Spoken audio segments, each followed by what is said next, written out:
control, por presión o volumen, ¿no? O sea, uno puede ventilar por presión o uno puede ventilar por volumen. ¿Sí? Y volvemos a este gráfico, ¿sí? Claro, en donde las variables de fase es el disparo, el límite, ¿sí? El ciclado y la base. Ya habíamos hablado ayer. Volvemos aquí y las variables de control, obviamente, ¿sí? Determinan el modo ventilatorio per se y las de fase el ciclo ventilatorio. Las variables que regulan las fases, ¿sí? Son las variables en ventilación mecánica, todo lo que puede cambiar. Una variable es todo lo que puede cambiar. Presión, flujo, tiempo, volumen. Entonces vamos aquí. El disparo puede ser por el paciente o puede ser efectuado por el respirador. Si es por el ventilador, el disparo, o sea, la primera fase, el inicio de la inspiración va a ser por tiempo, obviamente, si el paciente está incontrolada, si el paciente está completamente sedado. Mientras que si el paciente puede iniciar el disparo, sensándole nosotros la sensibilidad al respirador, ¿sí? El disparo va a ser por flujo o por presión.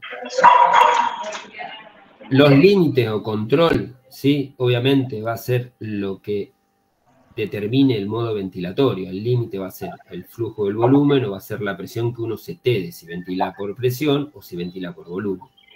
Y los ciclados, ¿sí? Tiempo, flujo y volumen, ¿no? Volumen per se, por una cuestión de volumen que le ingresa en un tiempo determinado, por eso el modo controlado por volumen o asistido controlado por volumen lo pone como volumen o flujo, ¿sí? Porque es en volumen en un determinado tiempo. Obviamente por tiempo, ¿sí? Esa presión que uno le da al paciente la mantiene un determinado tiempo y después cicla. El ciclado, obviamente, el inicio de la expiración. Y el flujo, ¿sí? En presión de soporte. La expiración siempre es pasiva. Hasta acá todo claro, ¿no es cierto? Sí. Bárbaro. Tenemos entonces límite y control, volumen o presión. Ya lo sabemos, ¿sí? Los modos operativos. Si nosotros ventilamos por volumen, la variable independiente es el volumen. O sea, el volumen no va... Perdón, Gustavo, perdón. Hay un micrófono abierto, creo. Me parece, sí, me parece que sí. Yo no sé quién está con el micrófono.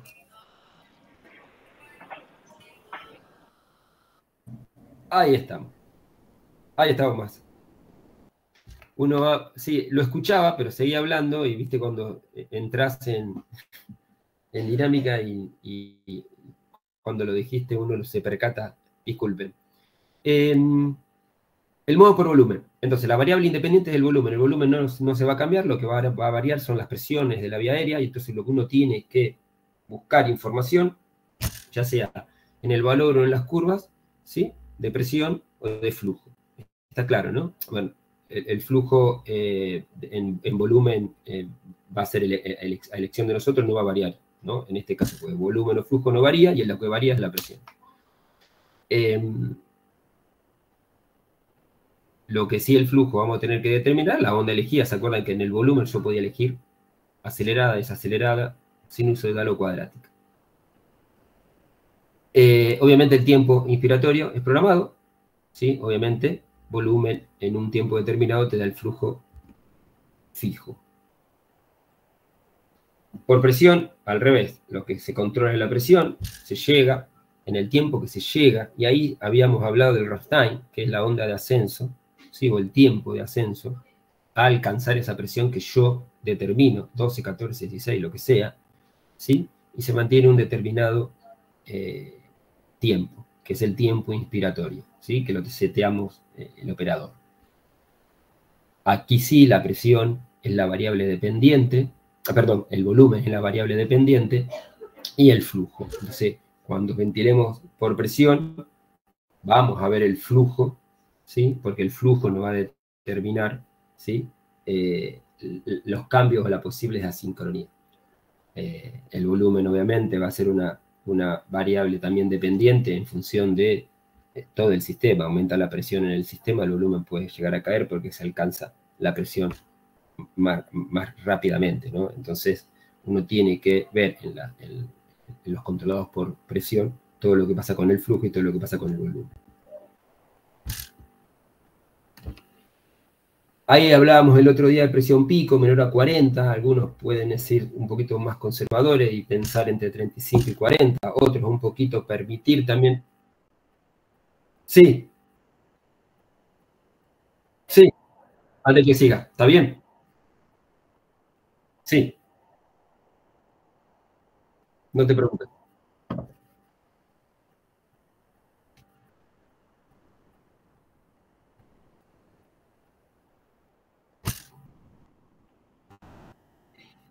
Sí, sí, sí, sí, sí. Después lo vamos a ver, tengo un par de videitos, ¿sí? Cuando hablemos de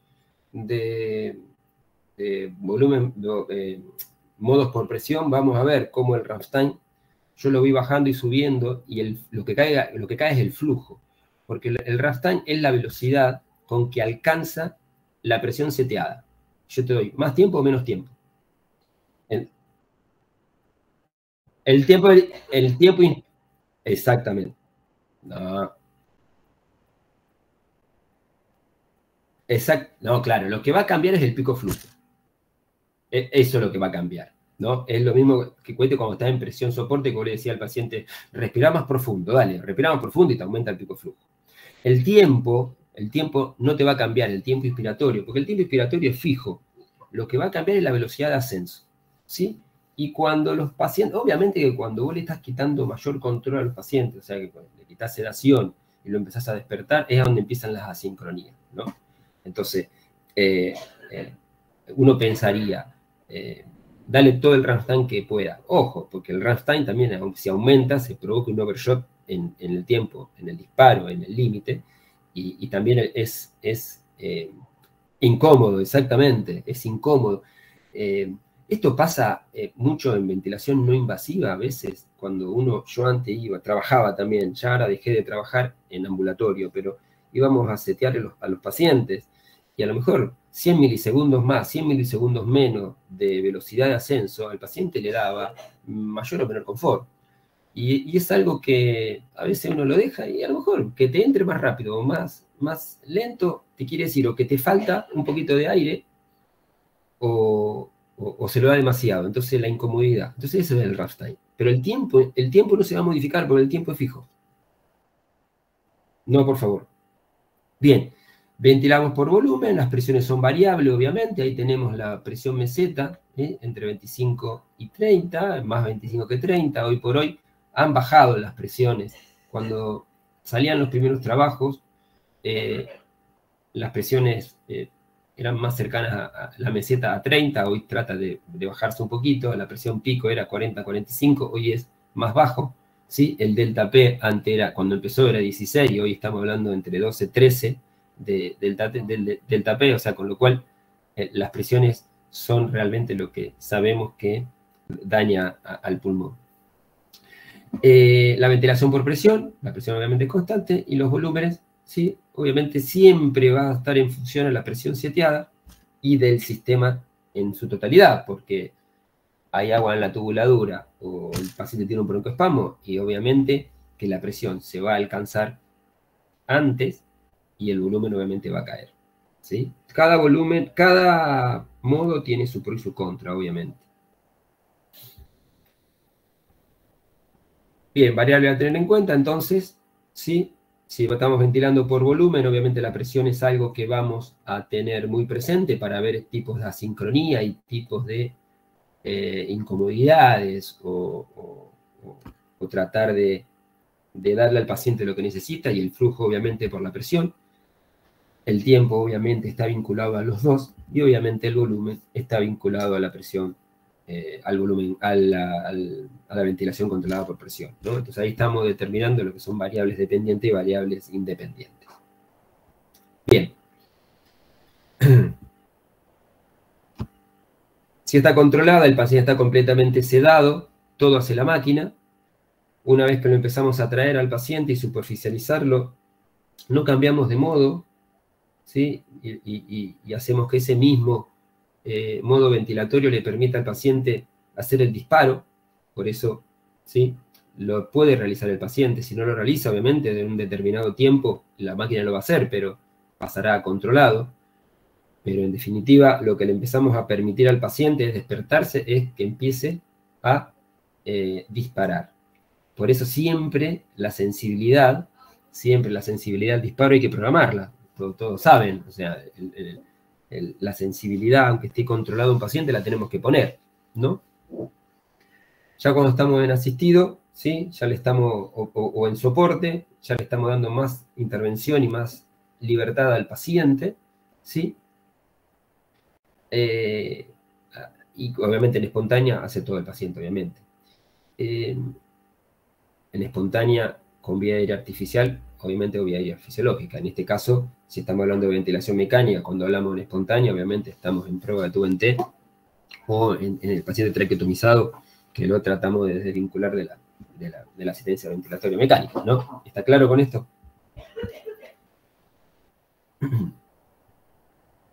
Total, no hay nada que haga el paciente, ¿sí? Total,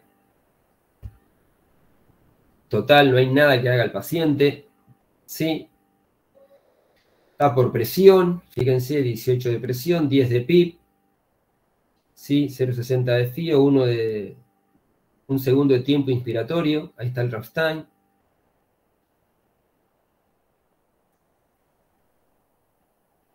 ¿Sí? 17 de respiratoria y el paciente hace 17 de respiratoria, o sea, acá el paciente no hace absolutamente nada, la variable del volumen que me está devolviendo, ¿sí? Y son curvas realmente muy prolijas, tanto de presión, de volumen. Acá el flujo no llega a equilibrarse, ¿no? Porque tendría que tratar de llegar al... Coinciden todos, ¿no? Fíjense que coinciden, el ciclado, o sea, obviamente están controlados, ¿no? Pero tendría que por ahí equilibrarse un poquito más. Cuando estén controlados estas cosas por ahí pasan, pero obviamente si estaría en asistido o en soporte, y vemos que las presiones a veces no se equilibran tanto inspiratoria como expiratoria, uno tendría que ver si repercute en la biomecánica o si aparece en algún tipo de alteración de algún parámetro, ¿no? Bien. Bueno, cuando está en asistido controlado, al paciente lo que uno le permite solamente es que por lo menos dispare.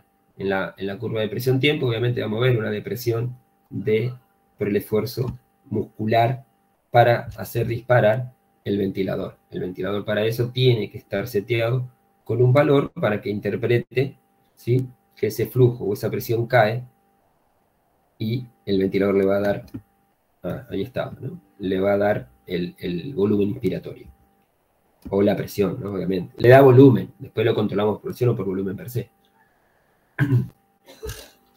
Bueno, el paciente puede controlar la frecuencia respiratoria, obviamente. Hay una de backup, ¿sí? Hay menor nivel de sedación, uno los tiene que estar despertando.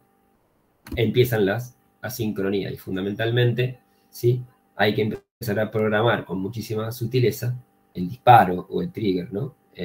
Ya ahí le estamos dando al paciente una libertad en donde, bueno, lo ponemos más flojo, autodispara muchas veces, lo ponemos muy duro, el paciente hace demasiado esfuerzo inspiratorio para disparar y abrir la válvula, ¿sí?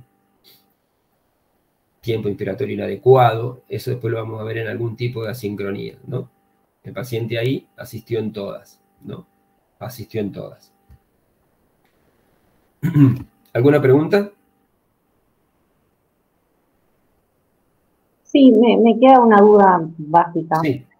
En No, el dale. modo presión control, ¿no hay chances si el paciente se va despertando o activando que meta algunas respiraciones ¿Sí? más?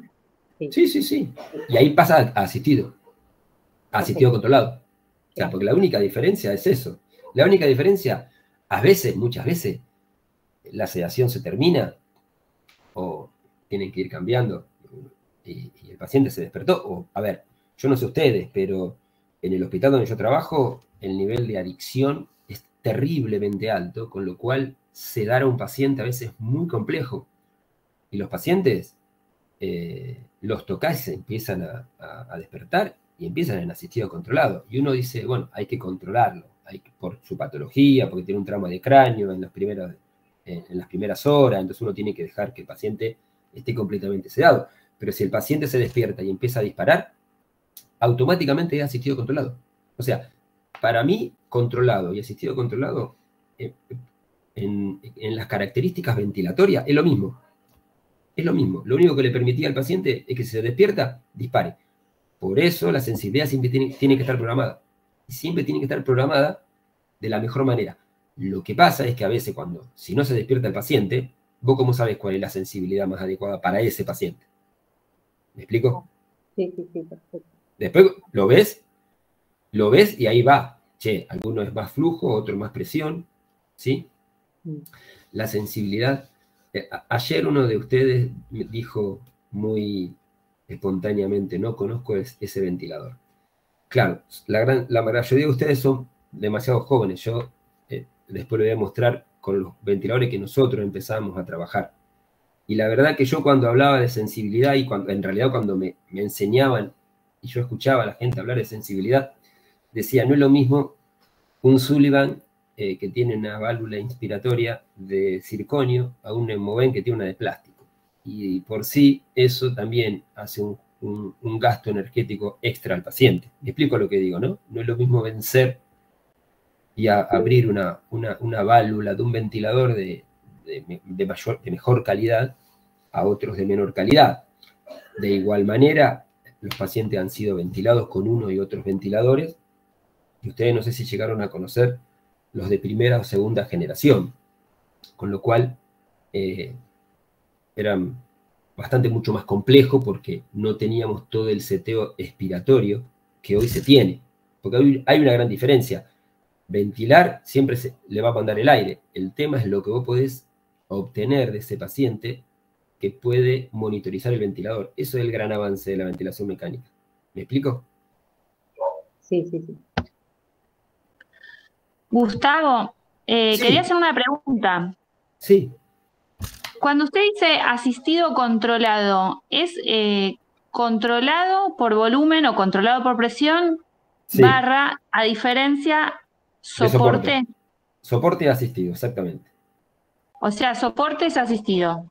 Exactamente. Soporte es Bien. asistido. Le hace una asistencia y le da un gobierno al paciente que gobierne su frecuencia respiratoria, que gobierne el tiempo, ¿sí? El tiempo inspiratorio yo no lo puedo setear, lo va a manejar el paciente, ¿sí? Sí, perfecto. Más que nada para seguirlo, porque Sí. bueno, la diferenciación siempre yo la tenía por soporte o controlado, ya sea por volumen o por presión, y bueno, después otras modalidades, Sí. pero más que nada para seguir en las tema. otras modalidades, obviamente, son las más avanzadas, se va a dejar para más adelante, pero lo básico en sí, a ver, yo dije, el controlado y el asistido controlado es lo mismo. La diferencia es que el paciente está despierto o está sedado. O sea, el tiempo inspiratorio en el controlado y en el asistido controlado es lo mismo. ¿Sí? Es solamente para diferenciar que, bueno, el asistido controlado, lo único que haces, o lo único que le permitís al paciente, es que empiece a disparar.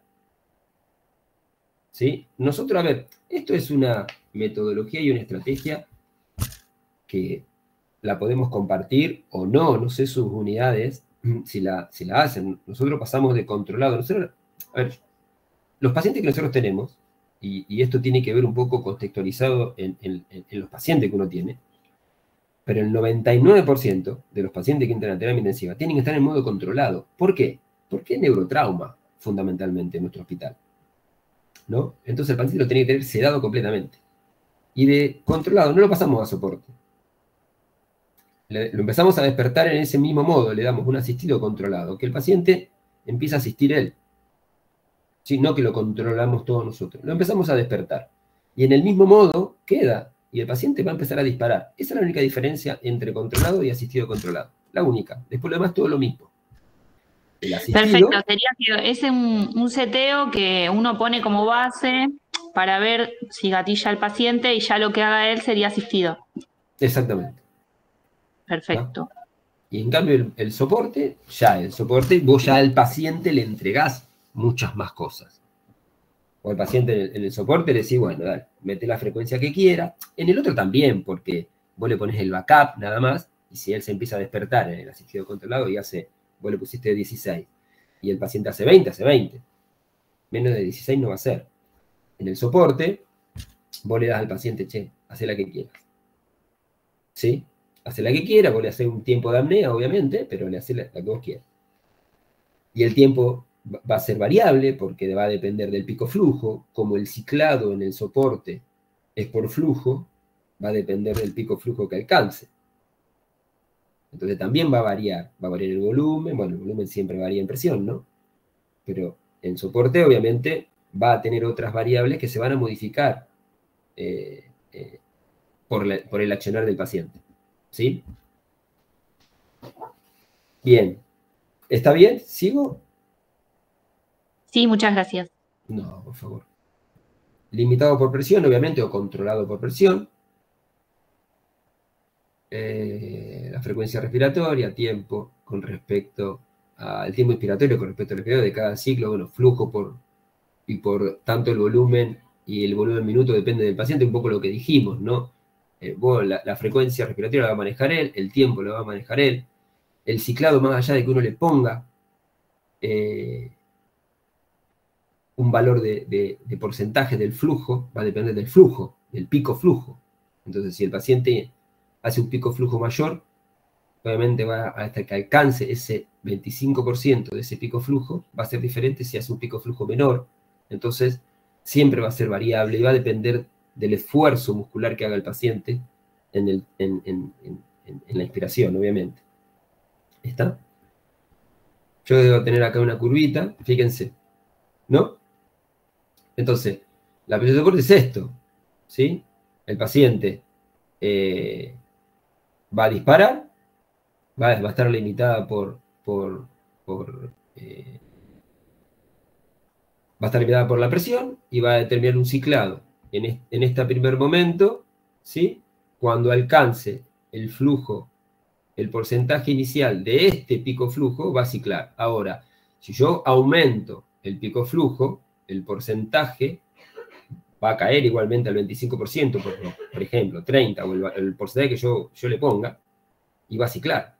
Entonces, es un ciclado mixto, porque el porcentaje lo elijo yo, pero va a estar íntimamente ligado con el pico flujo, esto va a depender del esfuerzo inspiratorio del paciente. ¿Me explico, no? Entonces, el ciclado, más allá que uno dice que es de la máquina o del paciente, en realidad uno tendría que decir que es mixto. Yo elijo el porcentaje, pero también va a depender del esfuerzo inspiratorio del paciente. ¿Sí?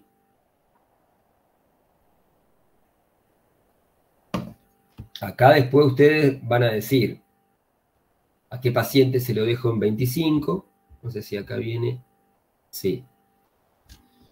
¿A qué paciente le aumento el tiempo inspiratorio bajándole el porcentaje de flujo? ¿O a quién le achico el tiempo inspiratorio para aumentándole obviamente el porcentaje del ciclado? O sea, esto es el 100% y tiene que llegar al 40%. El 40% obviamente va a ciclar antes que el 25% y antes que el 10%. ¿Me explico, no? Con lo cual, ahí tenemos que ver primero cuándo se equilibran las presiones y obviamente qué paciente yo permito que inspire más o que maneje más volumen, que yo, a un neuromuscular es muy probable que yo le aumente la capacidad vital. Entonces, si lo tengo en soporte, trato de que cicle bajo porcentaje, con lo cual prácticamente que llegue bien bajo el porcentaje para aumentarle el tiempo inspiratorio. Y si otro paciente asmático, que yo quiero que la expiración, EPOC, que la expiración se prolongue, ¿sí? Lo hago ciclar antes, ¿no? Son esas estrategias, ¿sí? Que vamos manejando en función de algún tipo de variables. ¿Está claro?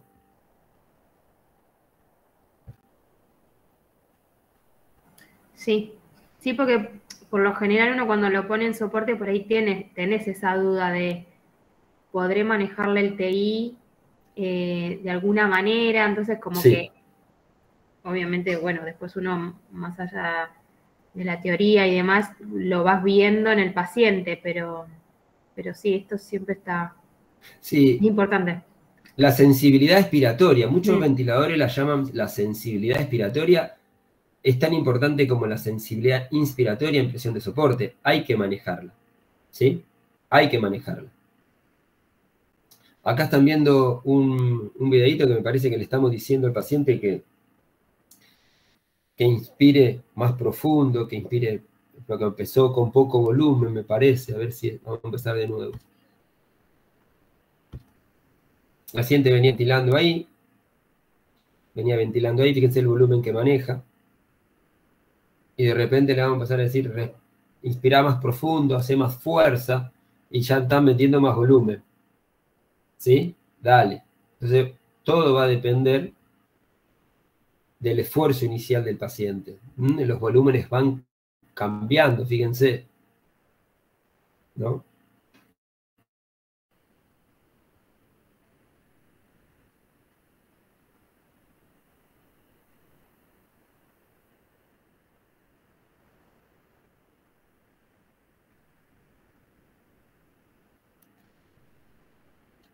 Bien.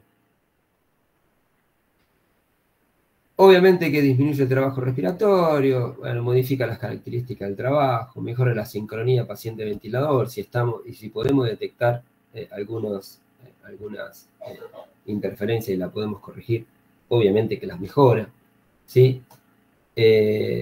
Obviamente que el paciente tiene que tener un control normal, pero con inadecuada ventilación, o sea, necesita la ventilación, pero el paciente tiene que estar despierto, obviamente. Y acá yo pongo algo que, no sé ustedes, ¿la utilizan como modo de destete o no? O sea, en una fase de soporte parcial Sí. se utiliza, al menos en donde yo hago la residencia, se utiliza, pero a modo de destete, bien titulado el soporte es una buena herramienta, pero no para hacer quizá una prueba de ventilación espontánea se puede hacer, porque hay descritas pruebas en presión de soporte, pero generalmente usamos tubo en T. Depende del paciente igual. Bien. Pero también es una herramienta para ver cómo está progresando el paciente, darle un soporte de 0, aunque parezca loco, y ver si responde. Y bueno, después por lo menos yo lo voy titulando de abajo para arriba y no empezar con presiones tan altas. Bien. Obviamente, a ver, hagamos un poco de historia, todo tiene una historia. La presión soporte nace como modo de destete, ¿no? Y el trabajo de Esteban decía tubo en T o soporte de 7. Y nació. Después nosotros le hicimos modo ventilatorio, nosotros no. O sea, la necesidad creo que nos dimos cuenta que es un excelente modo ventilatorio para ir progresando al paciente al destete y no solamente utilizarlo en el destete, ¿no? Entonces, o sea, el destete también tiene su historia. Antes se estudiaban a los pacientes cuando el paciente podía pararse al lado de la cama, o sea, cosas, sinceramente, que hoy viéndola retrospectivamente, pensaríamos que es una locura. Pero nació como modo ventilatorio, como modo de destete. Después, obviamente, todos compartimos que es un modo excelente para progresar a los pacientes y lo convertimos como cualquier modo ventilatorio que uno podría utilizar, ¿no? Y no nos quedamos en esto, Y no sé quién habló de presión de 0. ¿Quién fue quien dijo presión de 0? Yo, Paula Martínez, porque Paula, sí. Lo que veíamos, bueno, en la terapia es que quizás a veces se empezaba titulando la presión como a 16 o a 18 y la íbamos bajando y bueno, en base a algunas cosas que hemos leído y gracias a la formación de residentes que había en el HOSPI, poniendo una presión de 0 e igualándola a 7, 8 y depende, porque para tráqueo quizás era otro tipo de presión, claro. También se podía extubar al paciente sin pasar por la prueba de tubo en T si respondía a soportes bajitos. Exactamente. De hecho, tenemos ese aval científico. Vamos a pasar acá. Yo fíjate que acá pregunto, si todo el paciente, o sea, si el paciente tolera presión de soporte entre 5 y 10, 7, ideal, que decían siempre, por 30 a 100 minutos, se evaluará la extubación, podemos estar seguros de que ese paciente, ¿sí? Ese paciente, es más, y decía 7 centímetros de agua de presión soporte, y te decían 5 de PIB. Y esto tiene que ver con lo que yo ayer pregunté. 5 de PIB no se le niega a nadie. Y es realmente una situación que de 7 de soporte y 5 de PIB, vos al paciente lo extubabas y lo llevaba a 0 de soporte y la PIB que puede tener ese paciente, pero que PIB de 5 externa no iba a tener, porque la PIB va a depender fundamentalmente del retroceso elástico de nuestro pulmón o de nuestro complejo tóraco-pulmonar. Con lo cual, ¿sí? Salió ni más ni menos que Tobin a hablar de ese tema, ¿sí? Y Tobin, después de este artículo se los paso, ¿sí? Tobin dice eso, muchachos, hay un gran porcentaje de reintubación porque estamos extubando a los pacientes con 5 y 7 centímetros de agua, ¿sí? Y 5 de PIB, y de repente se los sacamos y no hacemos absolutamente nada más. Con lo cual, lo que proponía Tobin en los pacientes con presión de soporte, ir llevándolo, ¿sí? Progresivamente, cada 15-20 minutos, bajarle 2 centímetros de agua. El ventilador nunca te va a dar 0 de presión, ¿sí? Si vos pones 0 de presión, te va a dar 1, aunque sea, ¿sí? Entonces, 1 de presión y 0 de PIB, ¿sí? Y si el paciente lo toleraba, además, de hecho, vos lo podrías tener y sacarle el índice de Tobin, tomándole la frecuencia cardíaca y obviamente viendo el volumen corriente que maneja, y de ahí vos le dabas una realidad mucho más cercana a lo que iba a estar el paciente. Entonces, bueno, esto que vimos anteriormente, ¿sí? Es un poco de historia, ¿no? Es un poco de historia. Y hoy, bueno, coincidimos con Paula, ¿me dijiste? Sí, Paula Martínez. Con Paula Martínez, nuestra colega, que obviamente los que están ventilando con soporte, obviamente que creo que el tubo en T se lleva prácticamente toda la frecuencia en el manejo de la extubación, o en el manejo del destete, pero ¿sí? Un destete más progresivo con presión de soporte también es recomendado, ¿sí? Siempre y cuando llevemos no a 5 ni a 7, sino mucho más bajo el soporte. Nosotros a veces, cuando el paciente puede manejar buenos volúmenes y buenas frecuencias, en 3 de soporte y a veces le dejamos 1 o 2 de PIB, ya lo podemos extubar y la verdad que tenemos muy buenas experiencias en eso. Pero bueno, para debatirlo y para seguir conversando, ¿eh? Bueno, aquí llegamos con la primera parte, o sea que teníamos que haber terminado ayer. ¿Alguna pregunta sobre esto?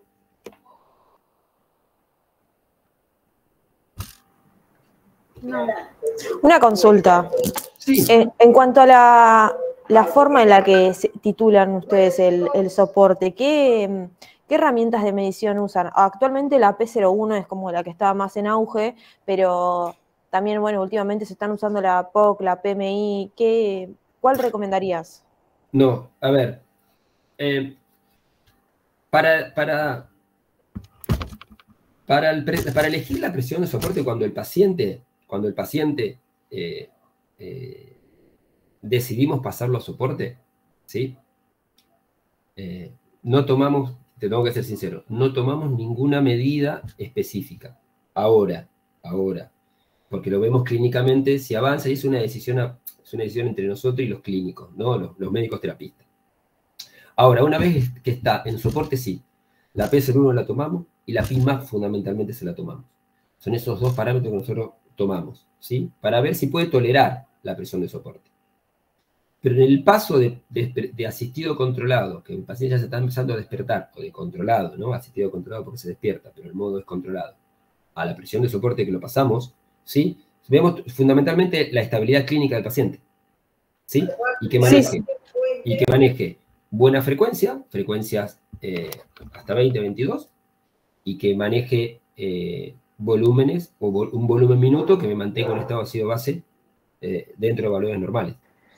Claro, no, yo me refería puntualmente a la fase ya de una fase ya de soporte No, una fase de soporte parcial en donde el paciente todavía no está para ser desvinculado del todo, pero claro. está haciendo bueno, básicamente eso, un soporte parcial, está asistiendo su ventilación y la mejor, o sea, ¿cuál crees vos que es la mejor forma de titular ese soporte? ¿O con qué herramientas te manejás vos en tu práctica habitual, como para tener una idea? La manera, si yo no tengo que elegir una de las dos, la PIMAC. La PIMAC, por una cuestión de fuerza inspiratoria, es la que nosotros utilizamos más frecuentemente. Y la P01 es la otra que me va a dar la relación entre drive central y carga resistiva. Pero todo tiene que ver con la calidad de paciente que nosotros tenemos.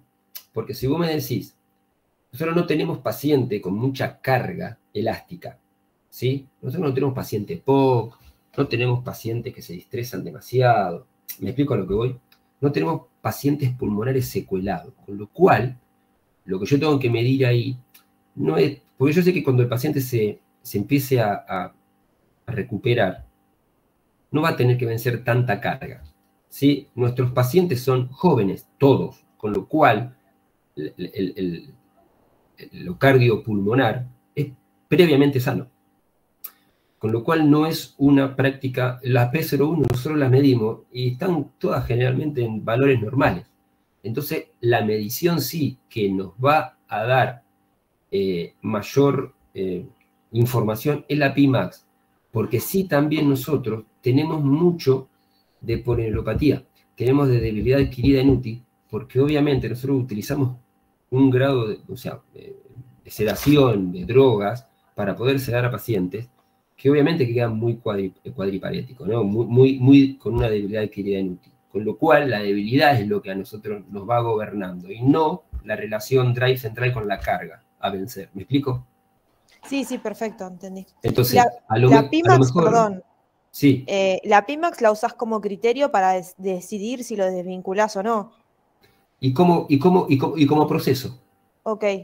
Y como proceso, porque si yo veo que va aumentando, le voy sacando soporte. Perfecto. ¿Entendés? Ahora, esto no quita que a lo mejor vos tengas en la terapia que vos trabajás paciente con mayor componente de carga, y la P01 ahí sí tiene un sentido tomarla. ¿Me explico? Sí, yo justamente estoy en un lugar donde hay muchos pacientes, hay mucha variabilidad de pacientes. Yo estoy en el Hospital Bicentenario de Esteban Echeverría y tenemos desde el neurocrítico, el asmático grave, el EPOC con una reagudización, el obeso mórbido. Entonces, usamos varias de estas mediciones, la P01, el delta POC, medimos por ecografía para titular la fase de soporte parcial también. Bueno. Pero bueno, es como que nosotros tenemos pacientes que están largo tiempo en soporte y varios días de ventilación mecánica también. Sí, bueno, nosotros, en función a eso, nosotros tenemos muchos pacientes que han quedado también mucho tiempo. Nosotros en nuestro hospital, por ejemplo, no tenemos ecografía, no hacemos ecografía. Es por una cuestión X del servicio, ¿no? Del servicio de intensivismo. Recién ahora hay un médico que está intentando, nosotros le vamos diciendo, nosotros tenemos residencia de ecografía, por ahí decir, che, nosotros como quimio, nosotros no estamos formados, pero hay mucha gente que puede estar formada y no pudimos meterla. Pero también tenemos un dato importante, que nosotros desde el 2013, nosotros ventilamos en la sala del hospital. Entonces, en los pacientes que se están poniendo críticos y se están teniendo mucho más tiempo en terapia, los sacamos de la terapia intensiva y los ventilamos en sala. Entonces eso hace, con ventilador domiciliario, ¿no? Con portátil. Entonces eso hace que por ahí este proceso que a muchos lo viven en la terapia y que los pacientes a lo mejor están 4 o 5 meses o más en la terapia, nosotros lo vivamos en la sala. Y es diferente, porque en la sala lo puedes trabajar también mejor muscularmente, ¿sí? Y le va quitando el soporte desde el domiciliario, con buenos ventiladores domiciliarios, portátiles, obvio, ¿no? Pero es como un ventilador de terapia, la verdad que los que ahora, los Puritan Bene... Sí, son bastante completos. Son complejos, exactamente, son complejos. Entonces, esa parte a nosotros está bien, nos quita a veces un poco de monitoreo, está claro, ahí no puedo medir la P-Max, en realidad la tenemos que medir manualmente, ¿sí? pero lo sacamos de terapia rápidamente. Perfecto, muchas gracias. No, por favor. Bien. Vamos...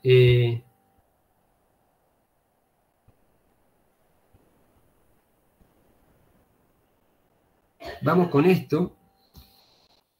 Y también vamos a empezar a hablar de algunas sincronías. Esto es el mismo título de ayer, con las asincronías básicas.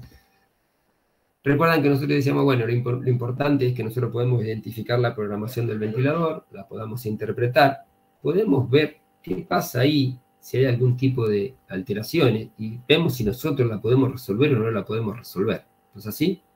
Lo bueno es que lo podamos resolver y si no, llamar a quien la pueda resolver, ¿no es cierto?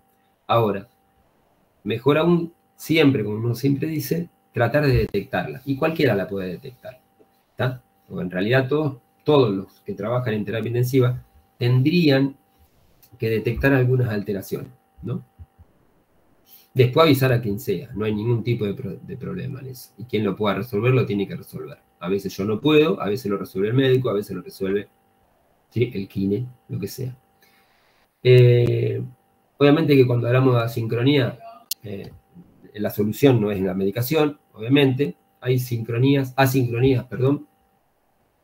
que van a estar relacionadas a la máquina, al paciente, o las verdaderas asincronías paciente-ventilador. Así lo divide el libro de la sátira. Lo de esto lo deben saber. Relacionada a la máquina, fugas, ¿sí? Muchas veces cuando vemos esto, es una fuga de aire, después tenemos que detectarla, por dónde se fuga, ¿sí? En la válvula expiratoria, en los circuitos, ¿no? Aerocámara, en los circuitos cerrados de aspiración, ¿no? En todos lados puede haber algún tipo de fuga, ¿no? Esa fuga aparte me puede dar otro tipo de alteraciones. Las tubuladoras llenas de líquido, muchas veces condensadas, ¿sí? ¿No?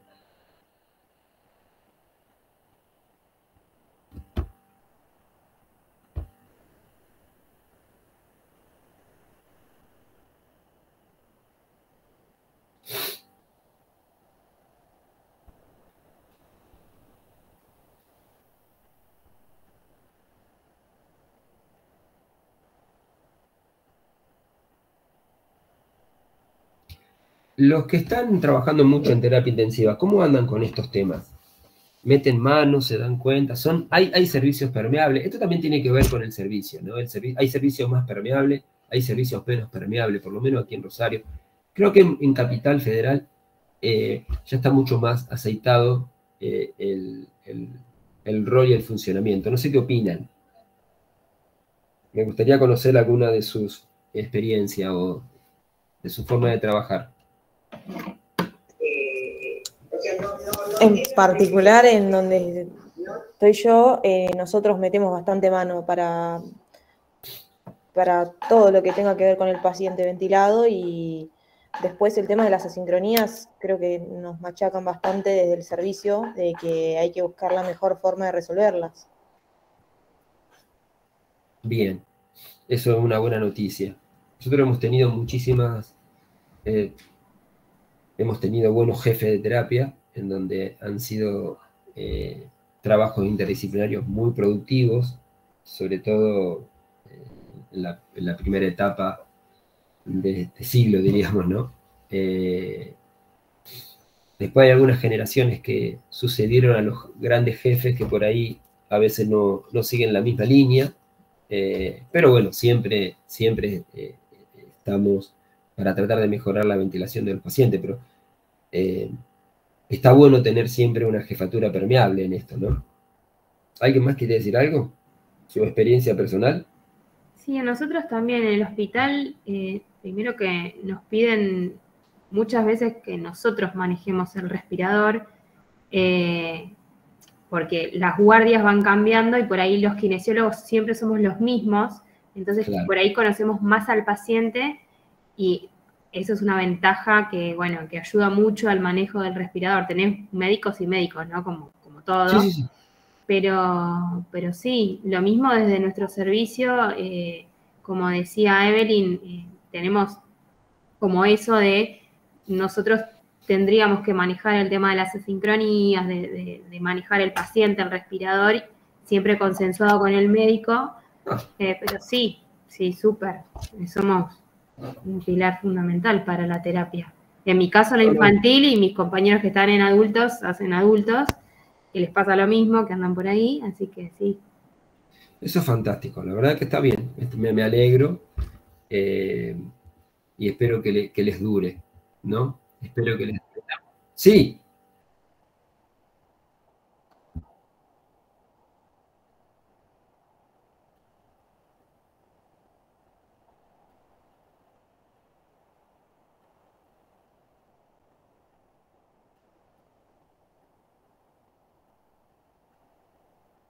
Uh-huh.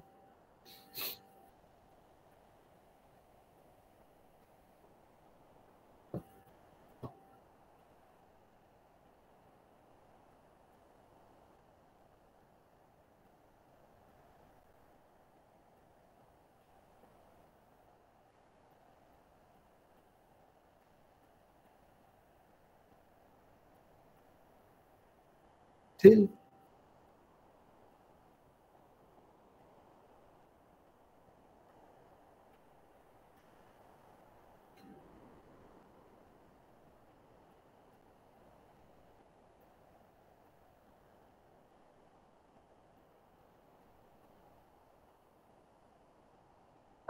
Claro.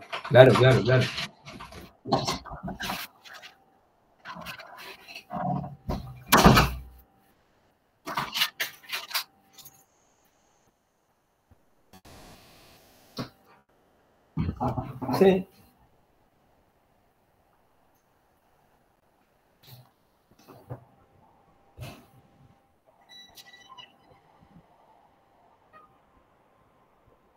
Y te llamo.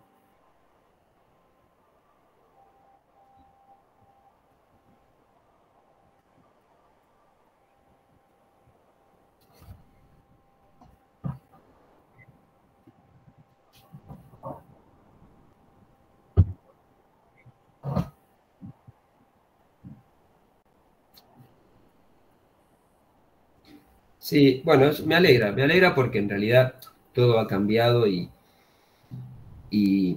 todo ha ido en beneficio de nuestra profesión y eso está bueno. Nos fuimos empoderando de un lugar. El médico a veces estaba más preocupado por la hemodinamia y por otras cosas del paciente crítico y a veces la parte ventilatoria dice, bueno, total, está con el ventilador. Y entonces estas cosas hacen que nosotros podamos ver y está bueno. Después, obviamente, hay veces que hay que sedarlo al paciente y hay veces que es innecesario, y muchas veces a veces es innecesario. Yo creo que es una práctica mucho más fácil para el médico porque se lo tiene tranquilo, ¿no? Pero vos que lo querés que se despierte y que se empiece a mover y que se empiece a ventilar solo, obviamente estamos en contrapartida de a veces otros intereses. Pero bueno, está bueno que sea así y, a ver, ojalá que continúe, pero bueno, siempre esto es fluctuante y depende con quién te encontrás también, ¿no? Pero bueno, me alegro mucho.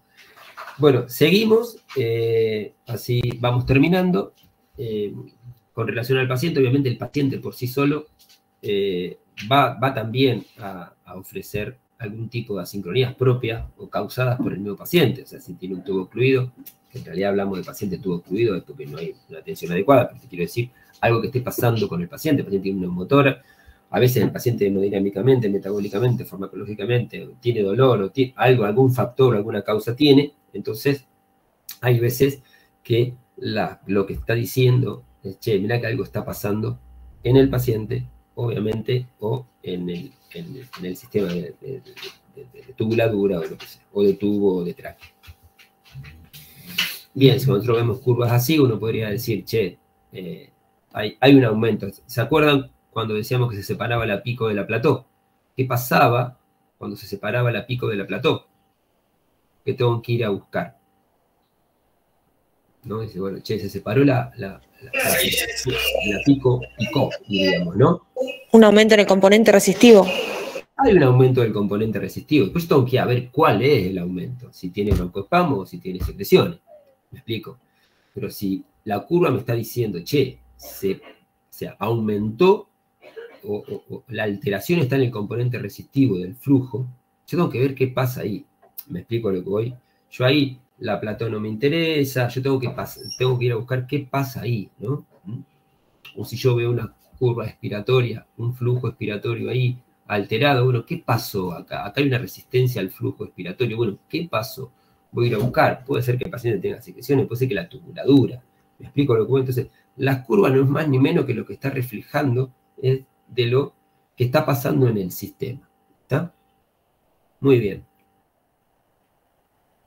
Si yo tengo una curva así, ¿qué me puede estar pensando? ¿Qué puedo estar pensando ahí?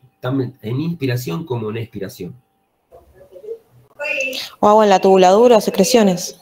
Exactamente, todo lo que es flujo. Fíjate cómo el flujo ahí está alterándose. ¿Sí? Fíjense en esta curva de flujo. ¿Sí? El famoso encajonamiento. Ahora, el encajonamiento, si es solamente expiratorio, yo tengo que pensar en la resistencia de la vía aérea. ¿Sí? Broncoespasmo. Ahora, porque el flujo inspiratorio es normal. Ahora, si el flujo inspiratorio es anormal, yo tengo que pensar en el tubo tapado. ¿Sí? Entonces yo voy a ver algo así en la onda de flujo. ¿Me explico? O sea, si es solo un encajonamiento, uno puede pensar solamente en el paciente. Hay una obstrucción en la vía aérea, en la expiración del paciente, ¿sí? Ahora, si hay en el flujo inspiratorio alteración, tengo que pensar en secreciones o tubo, ¿sí? Que esté tapado. Ahí fíjense que el flujo inspiratorio es prácticamente normal y acá hay un retardo en la expiración del paciente, ¿no? Fíjense que hay un pico y después se enlentece el flujo expiratorio. De hecho, no sé si no hace un poquito de fuerza ahí el paciente como para poder eliminar. Fíjense. Fíjense cómo se abomba. O sea, acá hay secreciones fijas. Uno puede estar pensando un tapizamiento. A lo mejor no tapado del tubo, pero viste que los tubos y los traqueos empiezan a tapizarse y empiezan a disminuir el diámetro. Bueno, a lo mejor es época de cambiarlo o de ver qué está pasando, ¿no? Acá, ¿sí? Miren cómo pica la presión pico. Pica. Me estaba fijando antes, cuando estaba viendo esto, dice la media, no dice la plató acá, pero la media es normal. Fíjense que la presión media, ¿sí? Era de 12. Ahora tiene una pico de 47. Algo está pasando en el componente resistivo. Yo tengo que ver qué pasa acá. ¿Sí? A ver, no todas lo que quiero decir también es no todas las asincronías se arreglan con el ventilador. Hay veces que tenés que aspirar al paciente, a veces tenés que ceder el vasoespasmo, el broncoespasmo, o hay veces que el paciente tiene una neumotórax y hasta que no venga y le pongan un tubo, no se resuelve, está claro, ¿no? O sea, tampoco pensemos que las asincronías es solamente paciente ventilador. Hay veces que están pasando cosas en el paciente y hay que resolverlas, está claro, ¿no?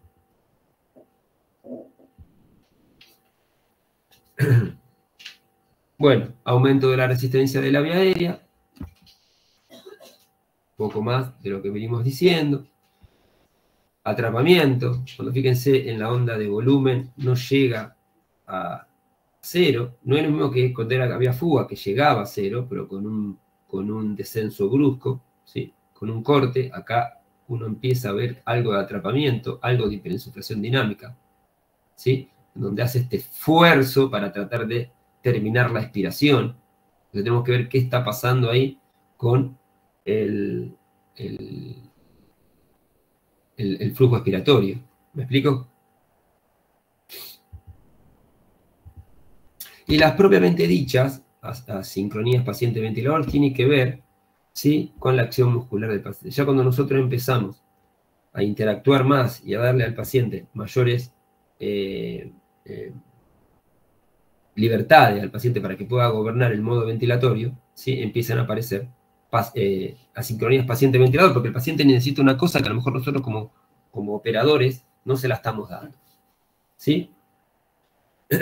Obviamente hay que observar la clínica, y en esto me parece que la observación de la clínica, ¿sí? Y de la biomecánica, creo que acá, lo que hablaban recién, ¿no? De que nos piden a nosotros y demás, creo que sí nosotros estamos bien formados en ver la clínica. Muchas veces el patrón ventilatorio que tiene ese paciente nosotros lo podemos reconocer, y no sé si otro profesional de la salud lo puede reconocer como nosotros, ¿no? Porque nosotros tenemos un análisis biomecánico. No digo que los demás no lo tengan, pero a veces o no lo tienen o lo dejan de lado por otras preocupaciones, ¿sí? Que tienen sobre todo el personal médico.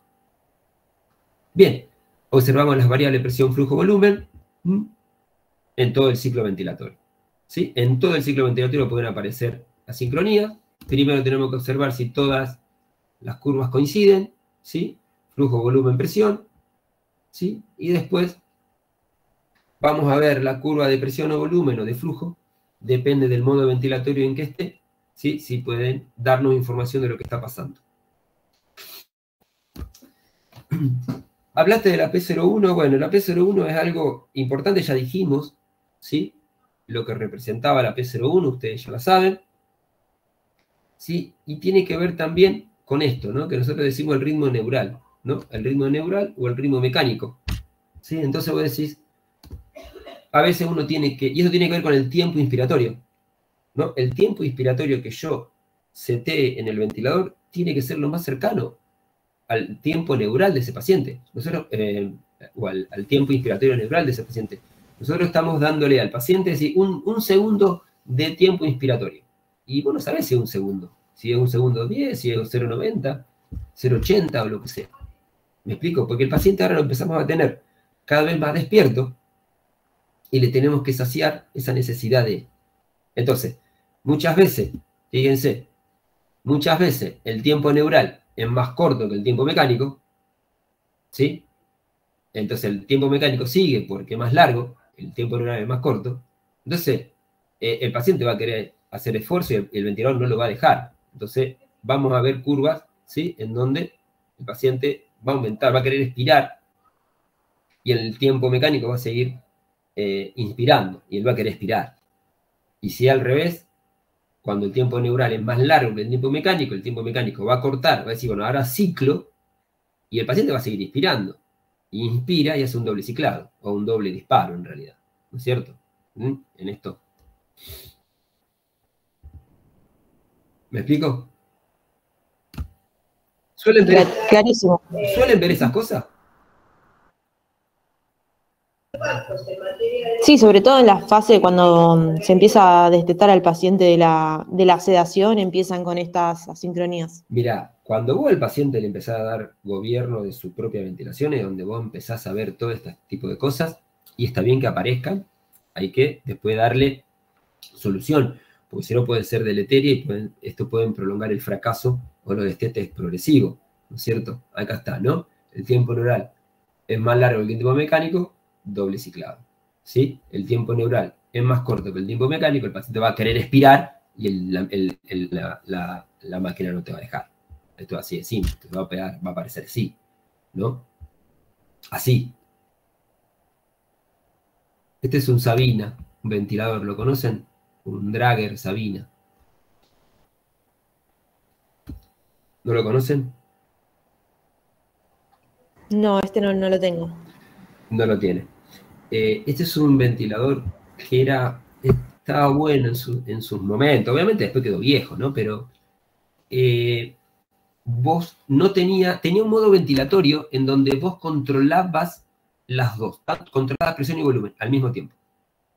¿No? Viste que yo recién dije, che, las variables de control son volumen y control. Si vos ventilás por volumen, ¿sí? El control es el volumen y el flujo.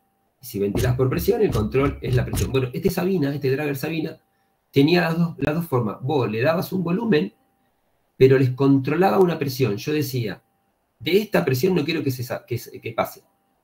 Entonces controlaba ese volumen en ese tiempo que uno programaba, pero paralelamente vos le dabas una presión pico que vos no querías que pase esa presión pico. ¿Me explico? Era como una alarma, pero vos lo tenías que setear. ¿Me explico? En el mismo modo ventilatorio. Entonces, tenía un doble control. Bueno, anecdótico. ¿Sí? Bueno, alteraciones en el inicio de la inspiración. Obviamente sabemos que entre el esfuerzo del paciente y que el ventilador te dispare hay un retraso, ¿no? Porque fíjense, comienza el esfuerzo del paciente, alcanza la sensibilidad, hay una carga debido a la sensibilidad del sistema, abrir la válvula, bla, bla, bla, bla, hay una carga muscular que te lleva. Ahora, lo que debemos hacer, esto es la sensibilidad o el disparo, lo que debemos hacer es que sea, mira, yo le pongo esto y después me arrepiento, o sea, lo que vos querés que pase si uno dice, che, yo quiero darle un efectivo disparo, es que dispare rápido. Cuanto más esfuerzo muscular me lleva disparar el ventilador, estoy comiendo un mayor trabajo respiratorio. Está claro, ¿no? Entonces, yo quisiera esto y a veces pasa esto. Eso, una vez no pasa nada. 14 veces, 16 veces por minuto no pasa nada. En 1 hora, en 2 horas, en 3 días, en 4 días. El paciente se va a agotar si no lo corrijo. Está claro, ¿no? Fíjense que todo lo que me llevo de acá, me lo como de la curva. El paciente rápidamente tiene que alcanzar la sensibilidad y ir la curva hacia arriba. Está claro, cuando veamos una curva así, che, es demasiado esfuerzo. Cuando veamos un esfuerzo inspiratorio acá, estamos programando mal, ¿sí?, la sensibilidad. Y muchas veces pasa esto. Esto es una curva de presión esofágica. Muchas veces, a veces, como no tenemos curva de presión esofágica, a veces pasan, y yo le digo, ¿cuánto es la frecuencia respiratoria de esta imagen? Yo digo, ¿cuántas veces respiró este paciente? ¿Podemos contarla? Son muchas más de las que marca la curva de flujo, porque hay disparos que no se están generando, no están gatillando el respirador.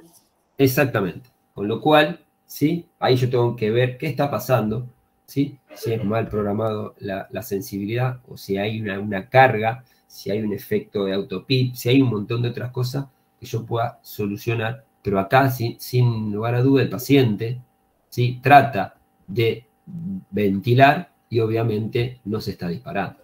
O sea, no estaría venciendo esa carga umbral de base que o le está generando el trigger que yo seteo o mismo la patología del paciente.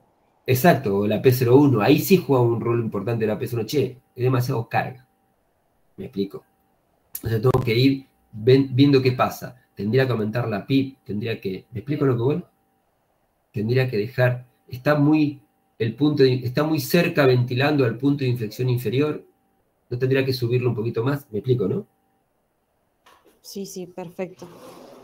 Cuando vemos en esta curva de presión-volumen, sí, acá, perdón, se me fue para arriba, sí, también te lo chupa para este lado.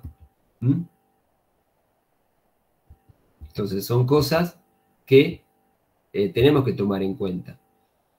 Las presiones están equilibradas o no están equilibradas, esto es lo que habíamos hablado anteriormente, que aparecían, ¿no? Fíjense, si las presiones no están equilibradas, a lo mejor también hay esfuerzos innecesarios. No solamente en la fase inspiratoria, sino también en la fase expiratoria, ¿no es cierto? En la fase expiratoria no me está equilibrando Entonces yo tengo que modificarlo, lo puedo modificar, ¿sí? Fíjense que las curvas ahí no están, las presiones no están equilibradas. Te hace una pausa de fin de inspi, ¿puede ser? Claro, pero no es que la pausa la hacía, era que el tiempo estaba mal. El TI del respirador es muy largo en relación al TI neural del paciente. Exactamente. Entonces, eso no sé si a un futuro, cuando vos al paciente inestabilizar las presiones, no te va a llevar a una sincronía peor. Entonces, uno lo que tiene que hacer, si puede, es corregir eso. Entonces, lo corregimos, pic, ¿sí? Y se corrigió. Está bien, es un paciente que en este momento estaba incontrolada, ¿viste? Pero bueno, las asincronías, que a veces incontroladas no tienen ninguna sintomatología, no quiere decir que cuando empiece a despertar ese paciente no puedan aparecer. Con lo cual, si tenemos que ventilar correctamente, ¿sí?, desde cuando esté incontrolado, a eso es lo que voy, ¿sí? Esto es lo que decía también. Si yo de acá parto la inspiración, le estoy agregando una carga a un paciente a vencer. ¿Me explico? Y esto ayer hablábamos, me parece, cuando hablábamos de hasta cuánto yo puedo aumentar la frecuencia respiratoria. Entiendo de los volúmenes bajos y la frecuencia respiratoria alta, ¿sí? Una tendencia, ¿sí? Pero ojo que siempre el flujo llega a cero, ¿sí? Siempre el flujo llega a cero, porque si no ahí podríamos contrabalancear las presiones inspiratoria y expiratoria y aumentar la carga umbral inicial en el próximo ciclo ventilatorio, ¿sí? El aumento también elevado de la presión, perdón, de la frecuencia respiratoria, eso también te influye en lo que es el mechanical power, entonces puedes terminar generando una lesión a nivel pulmonar. Mira, ahí yo soy, a ver, yo no sé ustedes, yo soy una persona que me considero en un equilibrio. Yo creo que el delta P o la presión de insuflación efectiva de Amato es fundamental y todos vamos por ese mecanismo y la ventilación protectiva. Pero también no tenemos que dejar de pensar lo que dice Gattinoni del poder mecánico. Porque en cada vez que nosotros, el ventilador mete una inspiración, mete un volumen, a nuestro pulmón lo daña, histológicamente, energía térmica, mecánica, hay un montón de cosas, ¿no? Y lo dice Gattinoni. Yo creo que hay un... Amato te diría, no, es la presión y vos podés aumentar la frecuencia respiratoria hasta 80. En laboratorio. Me explico, yo estoy en el medio, creo que yo tomo los dos conceptos y me parece que tenemos que ser abiertos en pensar en eso, ¿no? En los dos conceptos, ¿no? En lo que vos decís también, la mecánica, el poder mecánico. Cada frecuencia respiratoria nos hace un daño, ¿no? Por la presión positiva y por la liberación de todo tipo de energía. Con lo cual, yo en eso estoy en el medio. Yo no puedo decir, soy un fana y voy al delta P y es lo que gobierna mi modo de ventilar, sin y dejar y subestimar el poder mecánico. Eso es algo que lo podemos discutir, pero yo estoy en el medio, no sé ustedes.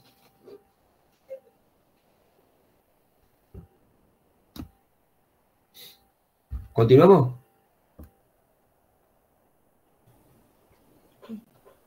¿Están vivos todavía? Sí. Sí, estamos bien, profe. Bárbaro. Estamos bien, bárbaro. Sí. Bueno, para reforzar todo este tema, ¿no? Variables dependientes, variables independientes, ya lo saben, así que lo pasamos, ¿sí? Muy bien. Algo importante, evitar la sobredistensión, ¿sí? Hay que evitar el atelectrauma, está clarísimo, pero hay que evitar la sobredistensión. Cuando veamos una curva, presión-volumen así, nos fuimos al chicotazo, porque estamos sobredistendiendo zonas completamente sanas, ¿sí? Cuando veamos curvas así, curva de presión, tiempo, estamos diciendo, muchachos, no estamos yendo a la sobredistensión. Recuerden que nosotros tenemos que ventilar en esta zona de seguridad, ¿sí? Y tenemos las curvas que nos van a decir, si están de esta manera, no estaremos sobredistendiendo, ¿sí? No estaremos forzando y aumentando la presión, ¿sí? En demasía. Bueno, tenemos que equiparar los tiempos inspiratorios, los volúmenes, las presiones de control, o bien la presión positiva al fin de la expiración, ¿sí?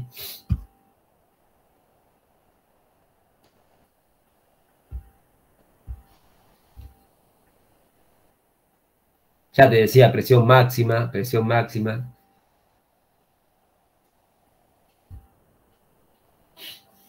Fíjense cómo se curva la presión.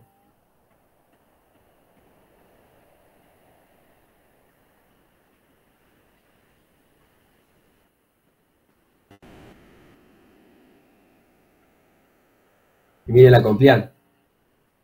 A ver. 16, muy baja.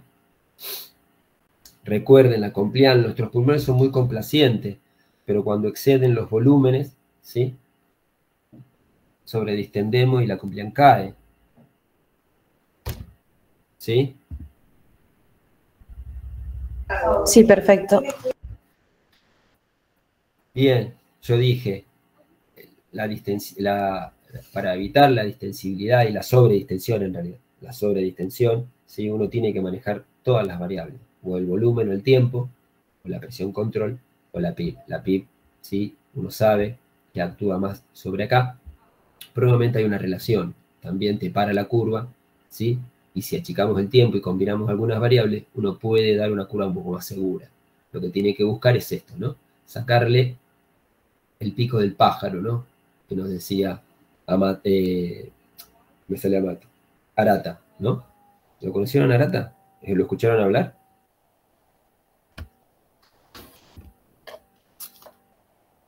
Jefe de la terapia del Argerich, ¿no? Sí, No. sí. ¿No? Sí, algunos sí. Bueno, él decía eso. El Rammstein, un poco que lo que habíamos hablado antes, ¿sí? El Rammstein, el tiempo de su vida. A veces el tiempo de su vida, el paciente quiere más aire y vos levantando en el Rammstein le das un flujo inicial, ¿sí? Pero tiene que ser el adecuado. Fíjense acá, en este valor. 43 es el pico flujo. A este Rammstein, bajo, 43. Lo empezamos a subir y empieza a subir. ¿Se dan cuenta? Que el Rammstein le da mayor pico flujo. ¿Sí? Cuadradita la onda de presión. ¿Sí? O Sasnik siempre nos decía, cuadradita la onda de presión. También lo conocen, lo han escuchado Sasnik, ¿no es cierto? Y ahí está, bien equilibradas las presiones y bien cuadradita la onda de presión. ¿Sí?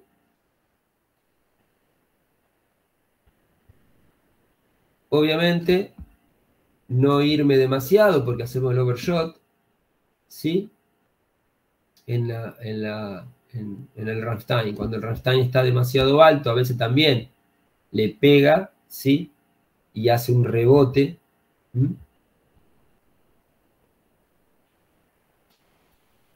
Ahí hace el rebote.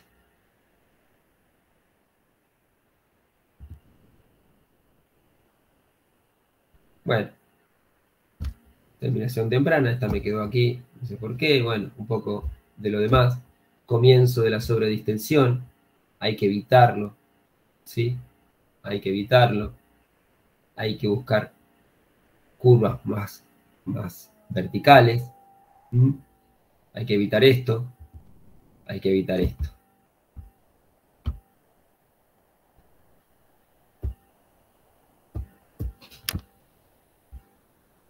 Bueno, era un descontrol esto, sinceramente. Bien. ¿Alguna pregunta? No. No, re bien.